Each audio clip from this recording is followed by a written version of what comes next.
మామూలు అరటిపండును తినడానికే మనం అది పండే వరకు నిరీక్షించాల్సి ఉంటుంది. మరి జీవితాన్ని చవిచూడ్డానికి అంత తొందరెందుకు? రేపు ఏం జరుగుతుందో ఎవరికి తెలుసు? తెలియకపోవడమే మంచిది. కానీ ఎందుకు సాయి? పరమాత్మ చాలా దయామయుడు గోవిందా. అందుకే ఆయన మనిషి భవిష్యత్తుని గుప్తంగా ఉంచాడు. రేపు ఏం జరుగుతుందో అది ఎవ్వరికీ తెలియదు. అందుకని మనిషి వర్తమానంలో సంతోషంగా జీవించాలి. నమ్మకాన్ని, ఆశని మనసులో ఉంచుకోవాలి.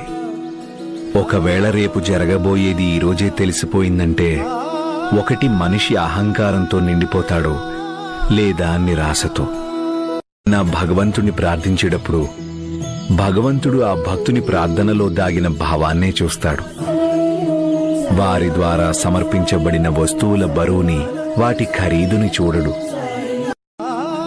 మనిషి అయినా లేక ఆలోచనైనా ఒకసారి జన్మించిన తర్వాత కష్టాలు అనుభవించక తప్పదు.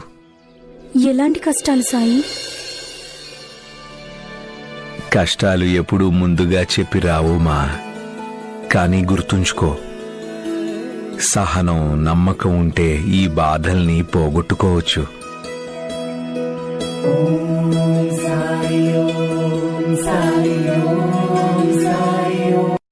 తల్లి జీవితంలో బిడ్డకి, అలాగే బిడ్డ జీవితంలో తల్లికి ఎంతో ఎక్కువ విలువ ఉంటుంది. ఈ విషయం స్వయంగా ఈశ్వరుడికే తెలుసు. కానీ ఈ విషయం మనమందరం కూడా గుర్తుంచుకోవాలి. ఆపై దైవ నిర్ణయం. అల్లా మాలిక్.